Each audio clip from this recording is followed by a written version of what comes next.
Kabanata 221. Gerald. Naglakad sina Lillian at Sharon at sinulyapan nila Gerald at Kate. Palaging nais nina Lillian at Sharon na magbiyahe bago sila magtapos at dati nila naririnig ang tungkol sa kung gaano kaganda ang York North mula kay Hayward at inanyayahan niya silang bumisita. Dahil malaya sila, nagpasya silang bisitahin ang York North Mountain. Hindi nila akalain na makikita nila si Gerald doon. Kilala mo siya, Lillian. Sumimangot ang isa sa mga batang babae. Hinuhusgahan nila si Gerald sa hitsura niya at pagkatapos ay sinulyapan nila si Kate at inakalang mahirap siya tulad ni Gerald. Lahat sila ay hindi masyadong magiliw. Siyempre, siya ang kaklase sa high school na nabanggit ko kahapon. Nagkataon lang, nini siya ni Lillian. Nagulat si Lillian sa huling pagkakataong nalaman niyang kilala ni Gerald si Yancy sa pagtitipon ng klase. Akala ng lahat ay sa wakas ay advanced na si Gerald ngunit pagkatapos ay napagtanto niya na hindi na siya naalala ni Yancy pagkatapos ng pagtitipon. Nang tanungin ng mga tao si Yancy kung kilala niya kung sino si Gerald, agad niyang sinagot ang hindi. May sabi-sabi na palaging kumikilos si Yancy na para bang may kilala siya. Ang huling pagkakataon sa pagtitipon, dapat ay naglolokohan din siya kasama si Gerald. Matapos malaman iyon ni Lillian, masarap ang pakiramdam niya sa pag-insulto kay Gerald. Girlfriend mo ba yan, Gerald? Tanong ni Sharon. Umiling naman si Gerald. Ang mga mahihirap na tao ay dapat makahanap ng kasintahan na pantay na mahirap. Ang pagtingin sa kanilang dalawa ay pinaramdam kay Sharon na talagang mura sila. Nakaramdam ng katawa-tawa si Sharon na pinapaalala ang mga araw na nililigawan niya si Gerald. Hindi, ito ang aking matalik na kaibigan. Sabi ni Gerald, sasabihin ko, kahit mahirap si Kate, sapat na siya upang hindi maging kasintahan ni Gerald. Sabi ni Hayward, kilala niya si Kate. Mula bata pa at alam niyang ang kanyang mga inaalagaang magulang ay nakatira sa York North Village. Hayward, kilala mo siya? Siyempre, hayaan mong sabihin ko sa iyo ang tungkol sa kanya. Bulong ni Hayward sa mga batang babae. Lalo pang nagtutuya ang mga batang babae kay Kate. Alam ni Kate na sinasabi ni Hayward sa kanila na siya ay ulila, isang bata na ayaw ng sinuman. Mahigpit ang hawak niya sa sulok ng kanyang shirt dahil sa nahihiya siya. Hinawakan ni Gerald ang kanyang kamay na ipinaalam sa kanya na nasa tabi niya at sinabi, umalis tayo dito, Kate. Ayaw ni Gerald na may kinalaman sa mga kaklase niya sa high school. Ay, may nagalit. Dahil nandito kayo, bakit hindi magkaroon ng isang squidward lang? Naniniwala akong hindi pa ito natitikman ng mga tao. Kailangan namin ng isang tao na makakatulong sa amin sa mga tuhog din. Dapat kayong dalawa ang manatili. Biro ni Lillian. Sa sinabi nito, nakuha lamang ni Lillian ang ideya na magkaroon ng dalawang libreng manggagawa na maaaring gumana para sa kanila at sayang ang hindi paggamit sa kanila. Hindi sila pinansin ni Gerald. Kate, sa palagay mo dapat ka ba umalis? Hindi mo ba naaalala kung sino ang nagligtas sa lapida ng iyong mga magulang? Tinatrato ka namin ng pagkain at ang kailangan lang namin ay ang tulong sa mga tuhog. Pinaglaruan siya ni Hayward ng mapaglarong. Hindi masyadong nagsalita si Hayward last time kasi wala siyang status. Ang mga bagay ay nagbago ngayon. Ang mga tao ay nagagapay sa paligid niya mula pa nang maunlad ang nayon. Kabanata 222. Ang kanyang mga panlalait ay lubhang kapaki-pakinabang sa Kate. Huminto si Kate at sinabing, maaari ka munang umalis, Gerald. Tutulungan ko sila. Panipi. Alam ni Kate ang lahat tungkol kay Gerald at nangakong magtakip. Para sa kanya, alam niyang hindi gagawin ni Gerald ang mga ganitong uri ng mga bagay at ang mga taong ito ay hindi karapat-dapat. Nahayaang paglingkuran sila ni Gerald. Nagpasya si Kate na manatili. Ayaw iwanan ni Gerald si Kate na mag-isa. Ito ay mga tuhog lamang. Napagpasyahan niya na samahan si Kate. Matapos nilang magpasya na manatili, tinawagan niya si Zach at sinabi sa kanya ang tungkol sa kanyang sitwasyon at hiniling na bumalik muna siya ng mag-isa. Samantala, kaagad namang nag-order si Hayward at ang iba pa ng kordero, kala ng barbecue at ilang mga kahon ng serbesa. Ang barbecue party ay nagsimula na. Inabot sina Gerald at Keita ng oras upang matapos na pagsamasamahin ang mga karne. Narito ang 50 skewered para sa inyong dalawa. Kumuha ng isang maliit na kalan at tumabi. Mayabang na nilampasan ni Lillian si Gerald na may isang tuhog at bumalik sa kanilang kalan. Iyon lang ang gusto ni Gerald. Bigla niyang narinig ang sigawan nila. Sharon, seryoso ka ba? Makikipaghiwalay ka ba talaga kay Murphy? Panipi, oo, nagtatalo kami sa nakaraang 2 araw at sa palagay ko, talaga hindi kami ganoon katugma. Ipapaalam ko sa kanya ngayong gabi. Sa katunayan, sa palagay ko si Murphy ay nakikipaglandian din sa ibang babae. Sabi ni Sharon, ang kulit mo, paano niya nagawa iyon sa iyo sa likuran mo? Parang, mahal na mahal ka niya. Nakakadiri yun. Karapat-dapat ka sa isang tao na mas mahusay. Sigaw ng isang batang babae. Sumasang-ayon ako, kung si Murphy ay isang maloko, dapat mo lang siyang makipaghiwalay. Mayroong mga mas mahusay na naghahanap at mayaman mga tao doon. Sabi ni Lillian. Tumango si Sharon habang hinahaplos ang buhok. Ang sasabihin sa katotohanan, nagpasya na si Sharon na makipaghiwalay kay Murphy mula nang magtipon ang klase nang makita niya si Murphy na kumikilos na parang alipin sa harap ni Yancy. Iniisip niya dati na hanggat ang lalaki ay mabuti sa kanya at masipag, hindi niya aalintaw ngunit siya ay masyadong walang muwang. Lalo na sa harap ng mga mayayaman, wala ka kung ginagawa mo lang para sa kanila. Si Gerald ay napakagandang halimbawa. Gaano man siya kasipag, nagtatrabaho pa rin siya para sa ibang tao. Ang pag-iisip ni Sharon ay unti-unting nagbabago. Sharon, bilang isang kaibigan at hindi ito ang unang pagkakataon na nakikita namin ang bawat isa, kaya kailangan kong sabihin sa iyo. Nakarapat-dapat ka sa isang mas mahusay. Sabi ni Hayward. Napatingin si Sharon kay Hayward habang sinusuklay ang buhok at nakangiti. Ang kilos ay parang sinasabi niya kay Hayward na ibibigay niya ang kanyang makakaya. Lahat ng tao roon ay may naramdaman tungkol sa kilos na iyon.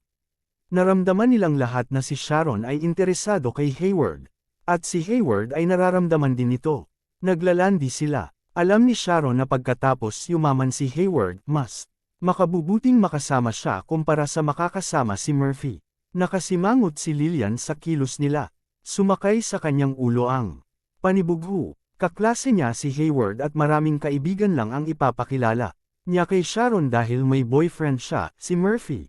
Matapos malaman na yumayaman si Hayward, nais ni Lillian na ilipat siya sa kanya, ngunit napagtanto niya na maaaring pinagsama lamang nila Hayward at Sharon. Hindi akalain ni Lillian na ang kanyang matalik na kaibigan ang magiging kaaway niya at naiinis siya. Samantala lumapit si Gerald upang kumuha ng mga tuhog at ibinato siya ni Lillian. Nakakadiri, imbecile mo. Ang ginagawa mo lang ay kumain ng pagkain. Asshole. Panipi. Kabanata 223. Nagselos si Lillian. Siya ay wala sa anumang paraan sa isang magandang kalagayan at nadama si Gerald ng higit na labis sa mata nang makita siya na lumapit. Maaari pa rin niyang mapanatili ang ilang pangunahing uri ng kagandahang loob sa nakaraan, ngunit sa lalong madaling makita siya ni Lillian, sinimulan niya na siyang pagsabihan. Sa madaling sabi, maraming mga masasamang bagay ang sinabi niya sa publiko. Ang lahat ay dumating, at pagkatapos ng ilang paghimok, sa wakas, ay lumamig ng kaunti si Lillian. Talagang nais ni Gerald na gumawa ng isang bagay sa ngayon. Nag-aalangan siyang bigyan ng mahigpit na sampal kay Lillian sa mukha. Ito ay sapat na masama na patuloy niyang pinagtutuya siya. Ngayon, siya ay direktang nakapagpupukaw at tumingin sa kanya. Okay, tama na, Lillian. Bakit nitpick? Kung handa siyang kumain, hayaan mo na lang siyang kumain. Mayroon kang sariling reputasyon na dapat alagaan. Pagkatapos ng lahat, magiging guro ka, at magkakaroon ka ng matatag trabaho na may permanenteng kita. Nakangiting sabi ni Hayward. Nang makita niyang personal na lumapit si Hayward upang akitin siya, tuluyang kumalma si Lillian. Buntong hininga. Ginagawa lang ako ng taong ito ng sobrang inis at bigo. Bagaman mahirap ka dati, Kuya Hayward, kahit na mayaman ka ngayon pagkatapos makatanggap ng kabayaran. Hindi mo ako makakalimutan at balewalain dahil lang doon, di ba? Tanong ni Lillian habang nakasandal siya kay Hayward. Bakit ko naman gagawin iyon? Kahit anong mangyari, ikaw, Lillian. Ang palaging magiging mabuting kaibigan ko, natatawang sagot ni Hayward. Ang mga salitang iyon ay medyo hindi komportable kay Sharon. Sa katunayan, lahat ng naruroon ay maaaring makaramdam ng isang mali sa himpapawanan ngayong gabi, at malinaw naman, isang paghuli ng gyera ang nag-uusap sa pagitan nina Lillian at Sharon. Ang parehong karibal ay patuloy na nakikipaglaban ng lihim. Habang damaykit sila kay Hayward. Ang bayan na ni Hayward ay malapit ng maunlad. Hindi mahalaga kung paano bubuo ang mga bagay, sigurado siyang makakatanggap ng ilang mga pag-aari bilang kapalit. At tulad nito, magbibili siya ng ilang milyong dolyar, at tiniyak ang kanyang seguridad sa pananalapi. Hindi nakapagtataka na ang dalawang mga kagandahan ay labis na naglalaban sa kanya. Gerald, halika ka dito. Ang naiho na, napatingin si Kate kay Gerald, nakakunot na ang mga kamao, at mukhang sisabog na sana siya. Nagmamadali, hinayla niya si Gerald. Sa isang tabi, si Kate ay nagpatuloy sa pagpapayo at paghimok kay Gerald. At hindi nawala ang ulo ni Gerald dahil sa kanyang paghimok. Hahaha, maaari silang tumangkilik sa kanya lahat ng gusto nila. Ngayon, isang bagay, bagaman, hindi niya maiwasang magtaka, kung ano ang magiging hitsura nina Lillian at Sharon na mukha nang maipahayag niya sa wakas ang kanyang pagkatao. Ikinalulungkot ba nila ang kanilang mga aksyon ngayon? Mapait na ngumiti si Gerald. Hindi pinapansin ang mga ito, simpleng nasisiyahan siya sa tanawin ng lawa kasama si Kate. Nang gabing iyon, inilagay ni Hayward ang lahat sa guest house ng Nayon. Nakita ni Gerald na gabi na ang gabi, at tila ba talagang nais ni Kate na magpalipas ng gabi dito. Marahil ay dahil napalampas niya ang mga oras na nakasama niya ang kanyang mga ampon. Matapos umatras si Lillian at ang iba pa sa kanilang mga silid, nakuha ni Gerald kay Kate at sa kanyang sarili ang bawat silid. Sa madaling sabi, bukod sa insidente kasama si Lillian, makatuwirang nakaka-relax ang araw ni Gerald. Hindi talaga niya hinintay ang pag-unlad ng bundok. Nang nangyari iyon, mabubuhay siyang mag-isa sa kapayapaan at tahimik. Tahimik na gabi iyon. Umaga kinaumagahan, hinatid niya si Kate sa burol. Inaasahan niyang hindi niya masagasaan si Lillian at ang iba pa. Maaari niya lamang silang talunin para sa real oras na ito. Biglang tumama si Gerald sa preno, at biglang huminto ang kotse. Mayroon pang ilang oras bago ka magsimula sa trabaho, at mayroon akong ilang ekstrang oras bago magsimula ang aking klase. Pumunta tayo sa Mike Halen restaurant na iyon para sa ilang pagkain. Itinuro ni Gerald ang Mike Halen Starred Restaurant sa tabi ng kalsada. Wow! Narinig kong sabi ng mga kasamahan ko na mahal talaga ang mga Mike Halen Restaurant. Tanging ang mayaman na tulad mo ang kayang bayaran ang mga lugar na iyon. Hindi ako papasok. Umiling si Kate at tumingin sa sahig. Ngumiti si Gerald. Huwag kang mag-alala. Cool ako kung gusto mong kumain dito araw-araw. Mula nang siya ay naging malambot, ang kumpiyansa ni Gerald ay lumobo ng malaki, lalo na sa paraan ng pagsasalita. Kabanata 224. Kaya paano kung ang Mike Halen ay magastos? Hindi ba niya kayang kumain dito araw-araw?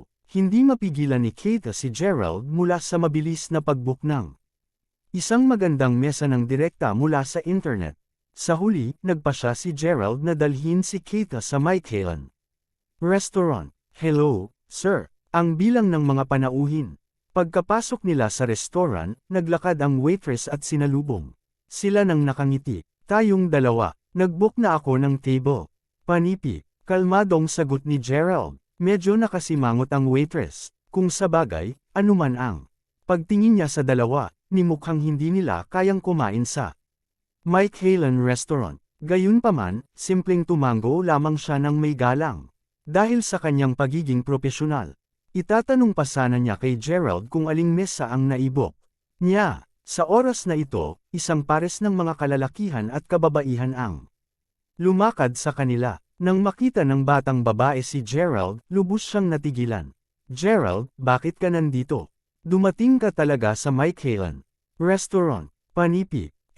Sara. Panipi. Medyo nagulat si Gerald nang makita si Sarah na may pambihirang maganda ngayon. Nakasuot siya ng itim at masikip na maikling damit. Malinaw na naalala ni Gerald ang lahat ng nangyari sa piging ng kaarawan ni Felicity. Itinapon ng loko-loko na babae ang kanyang cellphone, kahit na binuhusan siya ng isang basong tubig dahil lamang sa paghawak niya rito.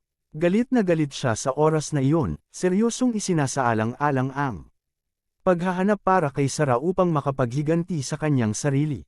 Bilang isang resulta, ang baliw na babae ay nakuha at wala siyang nahanap na tao nang sinubukan niyang hanapin siya. Si Gerald ay napuno ng puot at sama ng loob sa nakaraang mga araw. Dahil sa bagay na ito, sa hindi inaasahang pagkakataon, masasagasaan siya nito sa Mike Halen Restaurant, madaling araw. Bakit mo sinasabing malakas ang pangalan ko? Sino ang nagsabi na maaari mong sabihin ang aking pangalan bilang at kailan? Ngunais, Gerald, hindi inaasahan ng isang nakakaawa na tao tulad. Muna talagang naglakas loob na pumunta sa ganitong uri ng lugar. Ay nako, kahit na may girlfriend ka. Panipi, nakasusungit na sabi ni Sarah nang makita ang babaeng nakatayo sa tabi ni Gerald. Sarah, kilala mo ba ang dalawang ito? Isang langki at kaakit-akit na batang lalaki na nakatayo sa tabi ni Sarah ang malamig na nakatingin kay Gerald at Keita. Siyempre kilala ko siya, paubos lang siya sa klase ni Felicity. Hindi mo ba sinabi na ang Mike Halen ay ang pinaka-eksklusibong restaurant ng Mayberry City? Paano makakapasok ang mga gusto ng dalawang ito sa isang restaurant na tulad nito? Tingnan mo lang ang suot nila. Panipi, hinawakan ni Sarah ang braso ni Finn habang naiinip siya. Sa una ay tuwang-tuwa siya na may pagkakataong kumain siya sa marangya at pangunahing uri ng Mike Halen Restaurant. Ang mga kababaihan ay likas na walang kabuluhan. Naupo sina Sarah at Finn sa tabi ng malaking bintana ng salamin, at lahat ng dumaan ay may malinaw na pagtingin sa kung ano ang nangyayari sa loob. Ang kanilang naiinggit na sulyap ay labis na ikinatuwa ni Sarah. Isang maikling pagpapakilala ng Finn. By the way, si Finn ay isang mag-aaral din mula sa Sunnydale University. Bilang isa sa mayamang tagapagmana, agad siyang umibig kay Sarah. Matapos mapanood ang live na pag-broadcast, nagpunta pa siya, hanggang sa gantimpalaan siya ng $3,000.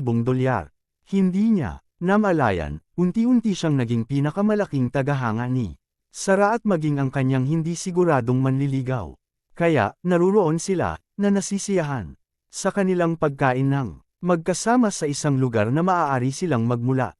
Gayunpaman, ganap na hindi inaasahan ni Sarah na makakasama niya sa lahat ng mga tao, si Gerald, nang bumalik siya mula sa banyo. Napahiya ang lahat. Hahaha, huwag mag-alala tungkol dito, Sarah. Malamang sinabi mo, ito nang tama. Ang dalawang ito marahil ay narito upang magtrabaho. Paano nila kayang kumain dito? Nagmamadaling suyuan ni Fincy. Sarah, tulad ng pakialam ko. Gayunpaman, ang huling taong nais kung makita sa umaga ay ito, bagay. Dampens talaga nito ang aking espiritu. Ito ay talagang nagpapahina ng aking diwa.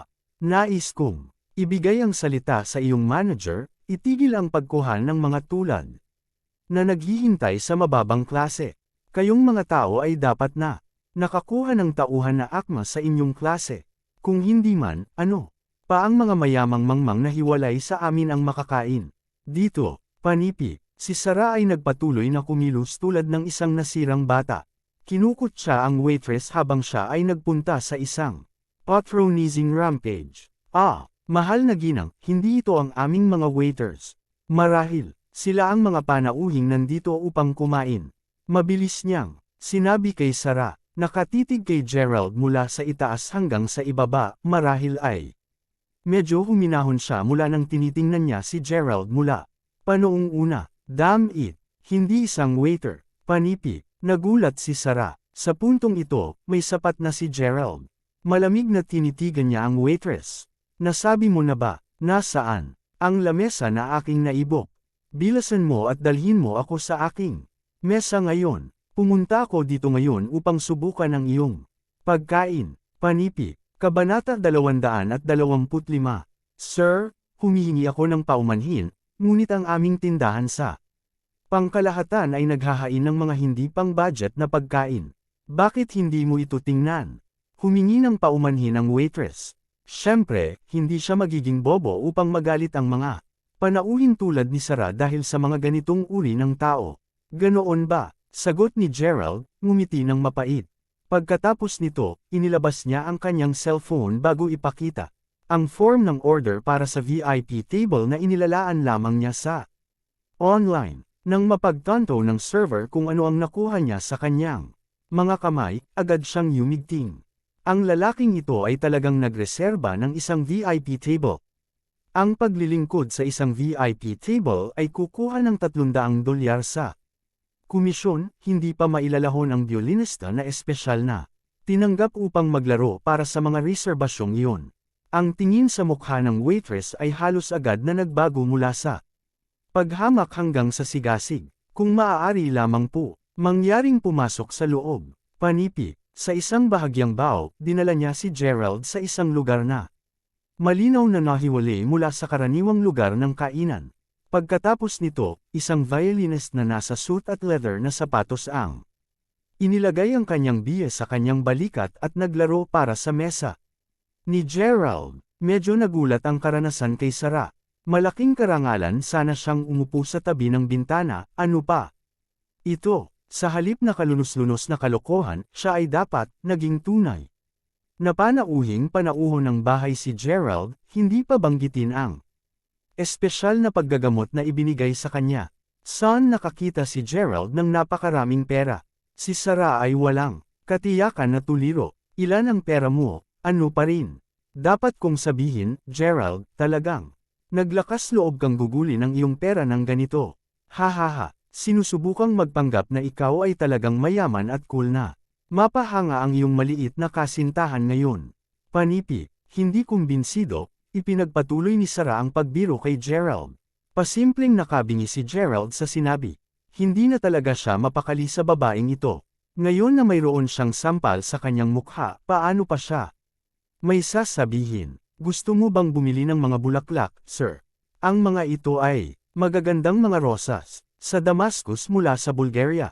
Medyo mahal, maaaring maging sila, ngunit lahat sila ay karapat-dapat sa iyong tangkad. Dapat kang bumili ng isang palumpon para sa iyong minamahal na manliligaw dito. Panipi, isang magandang tagapagsilbi mula sa isang banyagang lupain ang tinulak ng mabuti ang isang cart mula sa mesa hanggang sa mesa. Sa kanyang paggalaw, sumunod sa kanya ang samyu ng mga bulaklak. Ang mga kainan sa paligid ng restoran ay agad na akit ng kulay at samyu ng mga rosas. Ito ay isang Damascus rose, isa sa pinakatanyag na rosas sa mundo. Tandang padamdam tuldok. Palagi kong nais na makatanggap ng isang palumpon ng mga iyon. Finn, maaari mo ba akong bilhan ng isa? Panipi, nang maabyutin siya ng hindi kapanipaniwala na romantikong rosas, agad na inilayo ng tingin ni Sarah mula kay Gerald. Tila ba kinulit siya ng bulaklak, hindi mapigilan ang pagtitig sa cart. Sige, bibilhan kita kahit ano basta gusto mo. Panipi, niyugyug ni Finn ang gintong relo sa kanyang palso bago pumili ng isang palumpon ng mga rosas mula sa cart. Sa humigit kumulang na 30 mga tangkay ng mga bulaklak sa bawat palumpon, nagmula ang mga ito ng labis na mabangong-bango. Magkano ito? Tanong ni Finn. Salamat sir, napakatalino mo. Ang mga ito ay magiging perpekto para sa iyong magandang kasintahan, sagot ng magandang waitress, na may isang ngisi na kasing tamis ng mga bulaklak na ipinagbibili niya. Sige, okay lang. Magkano ito? Tinanong niya, tiwala ang paglabas ng kanyang pitaka. Pakiramdam ni Finn ay natuwa at napuno ng pagmamalaki nang makita niya na halos lahat ng tao sa Mike Halen ay nakatitig sa kanya na may inggit at respeto.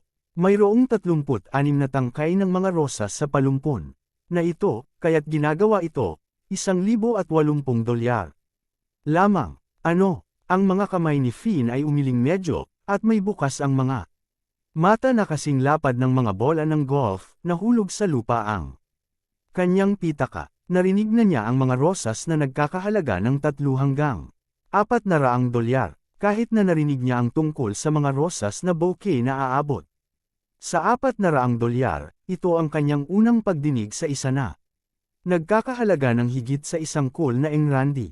Gulat na gulat si Finn. Ano ang problema mo, Finn? Inilalaan nila ito lalo na para sa mga asawa ng maraming pinuno ng mga bansa. Ang mga petals ng mga rosas na ito ay napakalaki ng malambot at malasutla, propesyonal, na nalinang bago sila itinanim. Kapag nagawa ng maayos, ang mga rosas na ito ay maaaring mabuhay ng higit sa 3 buwan. Nang hindi nalalanta, naniniwala akong dapat silang nagkakahalaga, nang hindi bababa sa 10 hanggang $12,000. Panipi, nang makita ni Sarah ang pipi na ekspresyon ni Finn, tinangka niyang magmakaawa sa kanya. Labis niyang ginasto ang mga rosas na iyon. Tumango rin ang magandang waitress. Sir, masasabi ko mula sa isang unang tingin na ang iyong kasintahan ay dapat na isang tagapangasiwa ng bulaklak.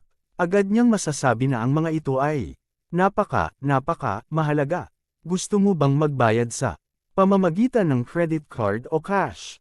Panipi, ubo, ano, ayoko na. Bigla kong naalala, nag-order na ako ng isa pang palumpon para kay Sarah. Panipi, bahagyang kumurot ang mga sulok ng bibig ni Finn. Pagkatapos nito, dali-dali niyang ibinalik sa kariton ng palumpon ng mga rosas. Nawasak si Sarah, lalo na't marami na ngayon ang nagtatawanan ng awkward at pinagtatawanan sila. Napahiya siya at napahiya. Ang lahat ay salamat sa kanyang walang kabuluhan. Naisip niya na natagpuan niya ang isang napakamayaman at may kakayahang tao para sa kanyang sarili, at kahit na hindi siya may kumpara kay Brother Ordinary Man, siya ay isang napakahusay na individual pa rin. Naisip ni Sarah na sa wakas ay mararanasan niya kung ano ang pakiramdam ng nasira sa pamamagitan ng pera. Gayunpaman, habang tinitingnan niya si Finn, maliwanag na nag-overthink siya ng kaunti. Kabanata 226. Hindi alintana ni Finn ang paggastos ng $1,500 hanggang $3,000. Hindi siya maaaring gumastos ng mas malaki. Kahit na nais niya pa rin, pabayaan magastos ang $12,000 para sa isang palumpon. Tumingin siya sa paligid, desperadong nais na iwasan ang mapanunuyang tingin ng mga panauhin ng restaurant. Sa halip, ang nakita niya lang ay si Gerald na nakatingin sa kanya. Tila masaya, siyang nakikipag-chat palayo sa kanyang hindi magandang tingnan. Nakasintahan. Nang walang babala, si Sarah ay sumabog sa sobrang galit. Tumayo siya at diretso na tinuro si Gerald, na nasa VIP table, bago siya tumili sa tuktok ng kanyang baga. Damn it, Gerald. Anong pinagtatawanan mo? Nakakaawa na talunan. Ano ang nakakatawa? Hindi ba nagreserba siya ng VIP table para lang mag-artista? How dare he laugh at her? Ha? Sinong nagsabing tinatawanan kita? Nakatingin lang ako sa mga bulaklak. Bakit? Nakakaistorbo ka rin ba dyan? Sagot ni Gerald na galit, dahil nakita niyang tila kinagiliwan ni Keita ang mga rosas na iyon. Tinanong niya ito kung alin ang gusto nito. Para doon, nakakuha siya ng isang impyerno ng saway mula kay Sarah. Diyos ko, talaga bang interesado ka sa mga rosas? Ano ang sa tingin mo karapat-dapat ka sa kanila? Ngini siya ni Sarah. Walang pag-iling ni Gerald at walang sinabi pagkatapos nito. Sa halip, iginuhit niya ang kanyang mga daliri at sinenyasan ang waitress na nagbebenta ng mga bulaklak sa kanya. Nang makita niyang kinakailangan ng kanyang serbisyo, ngumiti ang waitress at sabik na itulak ang cart kay Gerald. Ilan ang mga rosas? Sir, nagtatanong ka ba tungkol sa bilang ng mga rosas sa cart na ito? Nagtatakang tanong ng magandang waitress. Isang kabuuan ng 1,001 rosas, Ginoo. Nagpatuloy siyang masigasig. 1,001 rosas. Kaya, iyon ay dapat humigit kumulang $30,000 noon. Panipi, tama iyon, sir. Maaari ba akong magtanong, sir, ano ang balak mong gawin? Tanong ng waitress habang nakatitig kay Gerald na nakabukas ang mga mata. Samantala, napagtanto ni Keita kung ano ang gagawin ni Gerald. Sa katunayan, kanina pa siya nakatingin sa mga rosas na iyon sa Damasco. Naalala niyang nakita ang mga ito sa kanyang mga aklat noong siya ay bata pa. Isang bigla at nakakagulat na pagbabago ng mga kaganapan ngayon ang tumulong sa kanya na wakas na makita ang mahika ng Damasco. na tumaas. Nakita lamang ang mga rosas sa mga larawan, hindi niya maiwasang mapatitig sa kanila sa sobrang pagkataranta. Dapat ay pinaplano ni Gerald na bilhin ang lahat ng mga rosas dahil masasabi niya na talagang gusto niya ang mga ito. Aasa rin na lang niya siya ng huli na. Nalabas na ni Gerald ang kanyang bank card, at hindi nag-iisa, sinabi niya, kukunin ko silang lahat, at magbabayad ako sa pamamagitan ng card. Excuse me, natigilan ang waitress. Napamura si Sarah sa gulat, pakiramdam na sinilbihan lang siya ng mahigpit na sampal sa kanyang mukha. Hindi ito maaaring mangyari. Ang nakalulungkot bang natalo na? Iyon ay naglalaro pa rin ng mayaman. Kailangan niyang gumawa ng isang kilos. Paano siya maaaring magkaroon ng ganoong karaming pera? Gayunpaman, ang hindi mo-ari na tunog ng card na matagumpay na transaksyon ay nadama tulad ng hindi mabilang na sampal na tumatap sa mukha ni Sarah, sunod-sunod. 30,000 dolyar iyon. Diyos ko, talagang mayroong higit sa 30,000 dolyar si Gerald, at ginugol niya ang lahat na para bang hindi mahalaga kahit kaunti. Ipapadala ko ang mga ito sa iyong tirahan, at sigurado akong makakahanap sila ng isang lugar sa iyong magandang tahanan. Hindi man lang naabala si Gerald na tumingin sa gulat na ekspresyon ni Sarah. Sa halip, ipinagpatuloy niya ang pakikipag-chat kay Kate. Habang nasisiyahan sila sa kanilang pagkain ng magkakasama. Nang matapos na silang kumain, umalis na sila sa restaurant. Ni isang beses hindi nag-abala si Gerald na tumingin kay Sarah. Nakaramdam ng labis na sakit si Sarah sa kanya matapos niyang makitang hindi pinapansin siya ni Gerald. Mabuting Diyos, isang lalaking kinamumuhian niya at minamaliit. Sa lahat habang naging maruming mayaman. Ano, hindi, kailangan niyang malaman ito. Pagkalabas sa kanyang pagkakatulala, agad na hinabol ni Sarah si Gerald. Gayunpaman, ang nakita lamang niya ay ang likurang dulo ng Lamborghini na humihila palayo sa harap ng restaurant. Nasaan si Gerald at ang batang babae na kasama niya? Hindi ba yan isang mamahaling sports car? Oh, Diyos, sa wakas. Nakikita ko ang isang tao na nagmamaneho ng bagay na iyon. Tila, parang ang misteryosong mayaman na binata ay nagpakita na ng hitsura. Bakit hindi ko siya nilapitan kanina? Kung ako ay isang hakbang na mas mabilis, makikita ko kung sino ang mayaman at binata na iyon. Sayang talaga, panipi, kinakabahan na tinatapakan ni Sarah ang mga paa.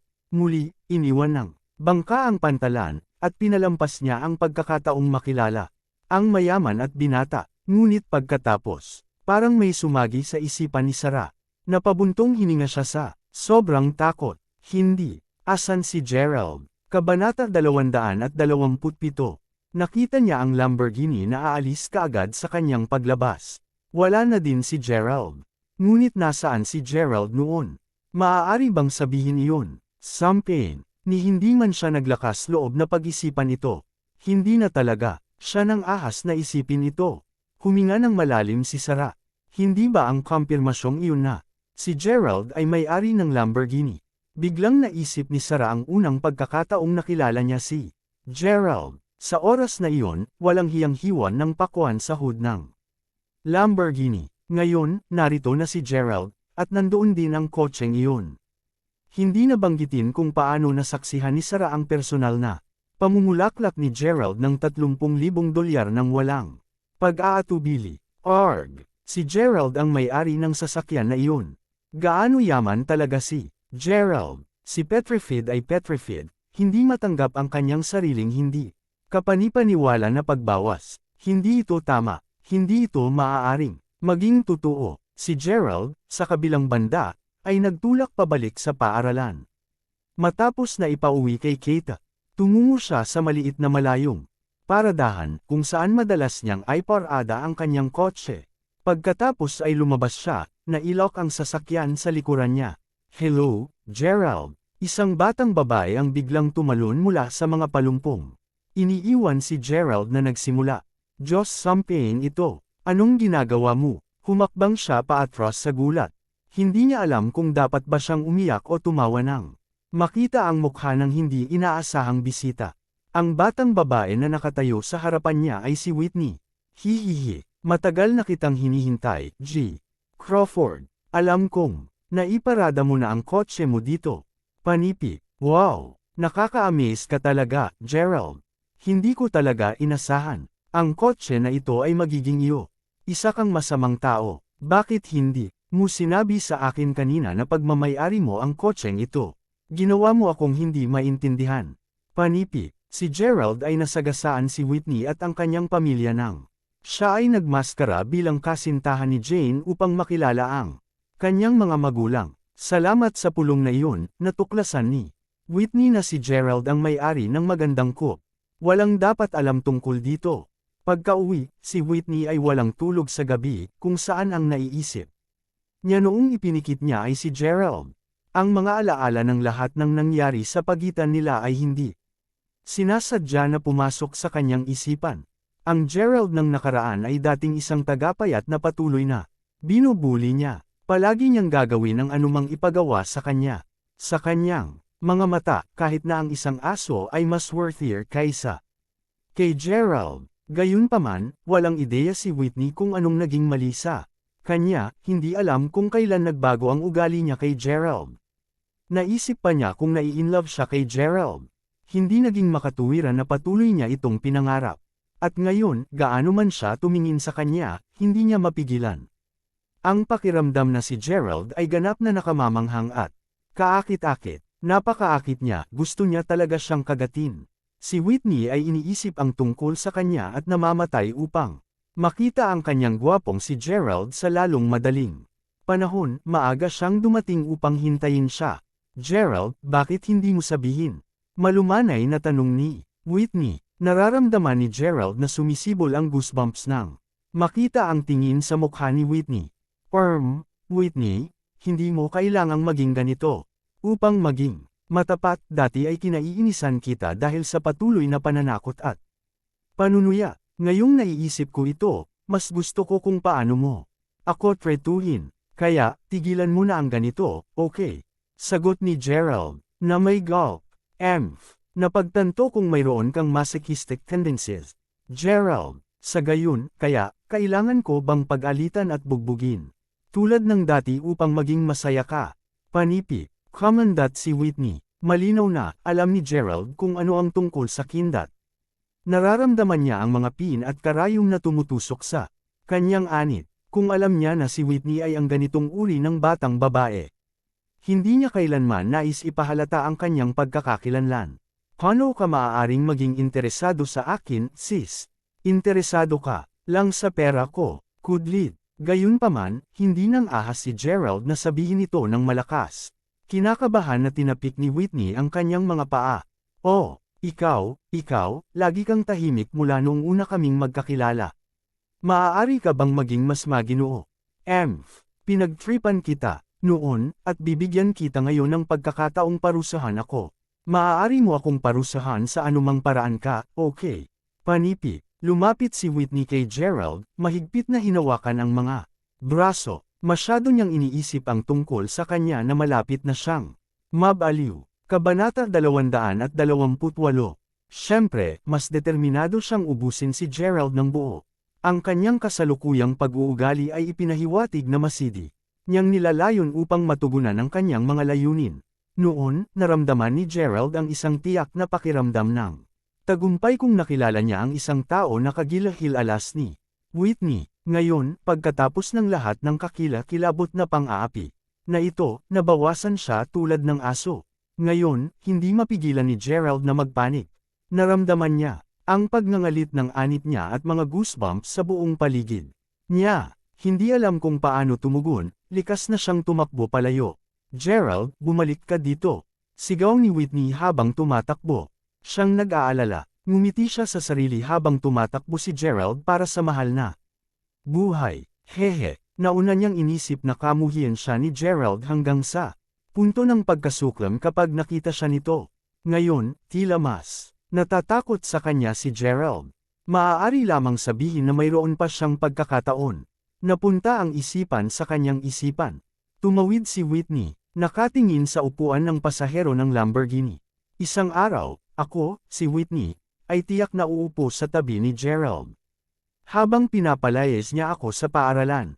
Samantala, tumakbo na si Gerald pabalik sa kanyang silid-aralan. Ito ang mismong dahilan na hindi niya nais na walang ingat na ibunyag ang kanyang pagkakakilanlan. Tiyak na hindi ito narcissistic.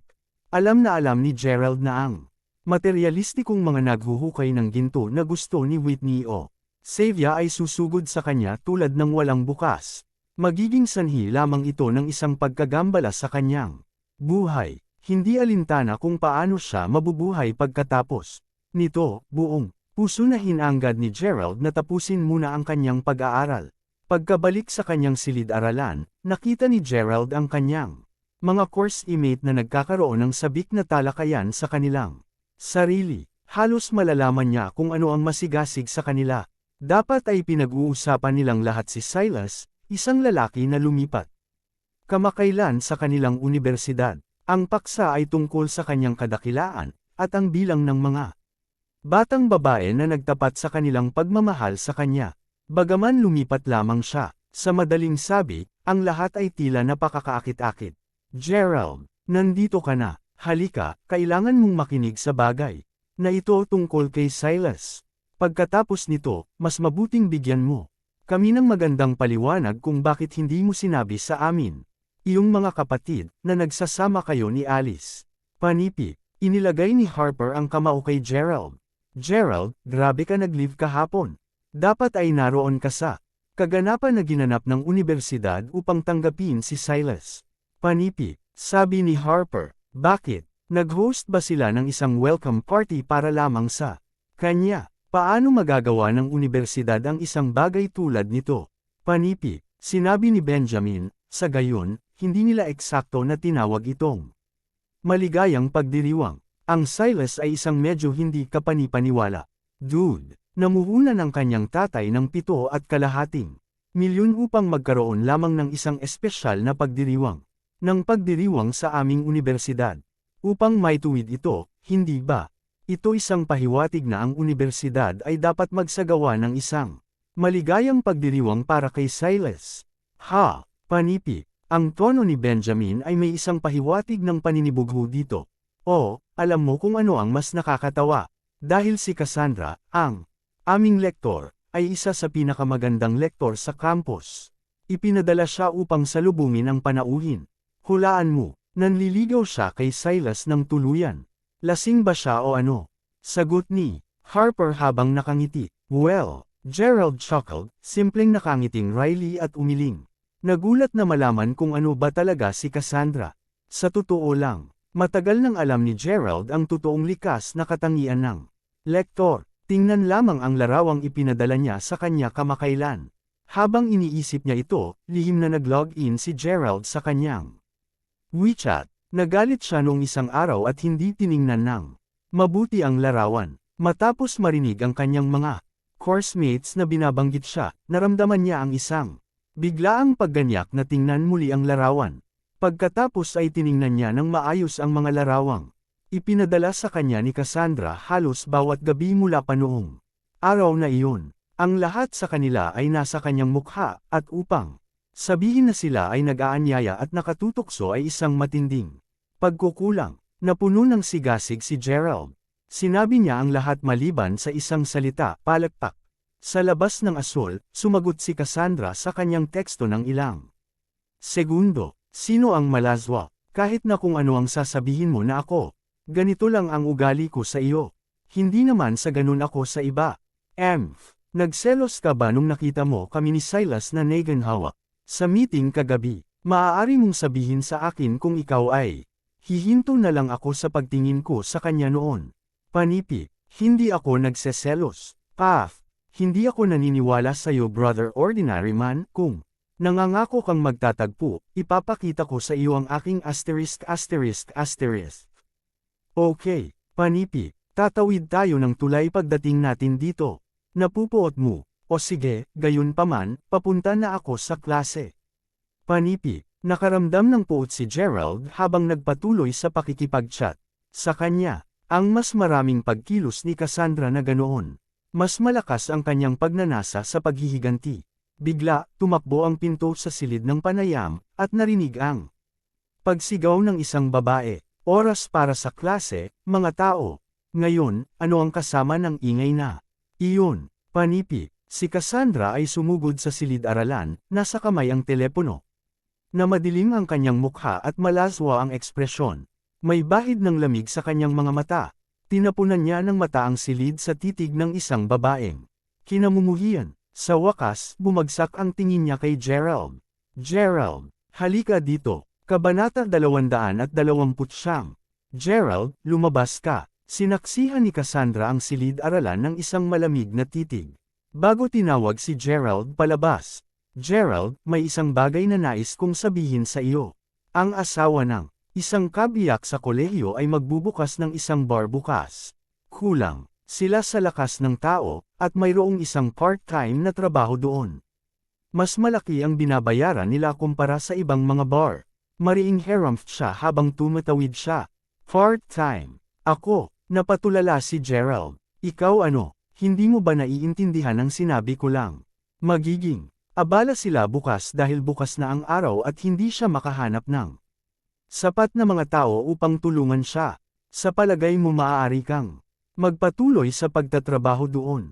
Alam kung saan niya ito bubuksan. Sa Mayberry Commercial Street. Oo, ang Mayberry Commercial Street na iyon. Magre-recruit lang siya ng matangkad at gwapong mga lalaki. Panipi. Ako, ikaw ano, naayos naman nun. Dadalo ako sa kanilang seremonya. Sa pagbubukas-bukas ng gabi, at sasama ka sa akin. Panipi. Pagkatapos ay tumingin si Cassandra kay Gerald nang walang laman. Ako, sampein ka. Hindi mapigilan ni Gerald na magmura sa kanyang puso. Nais niyang sabihin sa kanya na hindi niya ito nararamdaman, at hindi na kailangan na nandyan siya. Gayunpaman, si Cassandra ay isang mahigpit na babae, at wala nang magagawa si Gerald.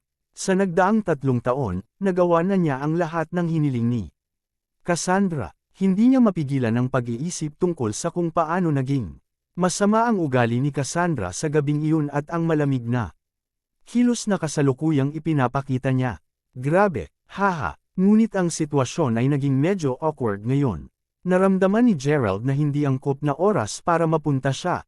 Makakatulong lang din siya para sa isang araw. Napakamot siya ng ulo bago bumalik sa inuupuan. Ang klase ng umagang iyon ay mapurol. Karamihan sa mga klase sa universidad ay natapos sa tanghali. Nakatanggap si Gerald ng text message mula kay Alice. Malaya ka ba sa tanghali, Gerald? Lumabas ka at mag-lunch. Ilang maikli at tuyong salita. Bigla itong tumama sa kanya na hindi pa niya nalilinaw ang mga bagay kay Alice. Biglang naging kasintahan ni Alice kahapon, salamat sa ilang hindi pagkakaunawaan. Medyo nabigo si Gerald. Malinaw na nilalayo ni Alice na maginhawa sa kanya sa oras na ito. Sa totoo lang, kung hindi lang siya pinahiya ni Alice sa nakaraan. Mas higit na nasiyahan siyang magkaroon siya bilang kasintahan. Gagamot sana siya ng mabuti, anuman.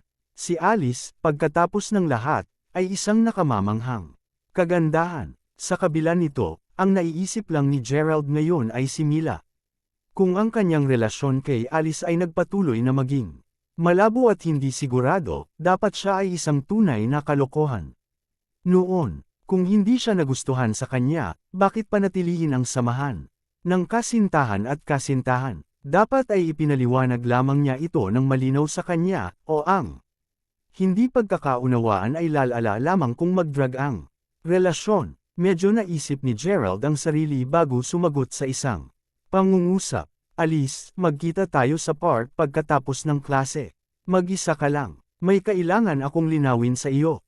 Kudlid. Mabilis na tumugon si Alice gamit ang isang okay. Pagkatapos ng klase, tumungo si Gerald sa maliit na park kung saan naghihintay na sa kanya si Alice. Masasabi niyang nagbihis na siya ngayon. Nang makita siya, parang natigilan siya.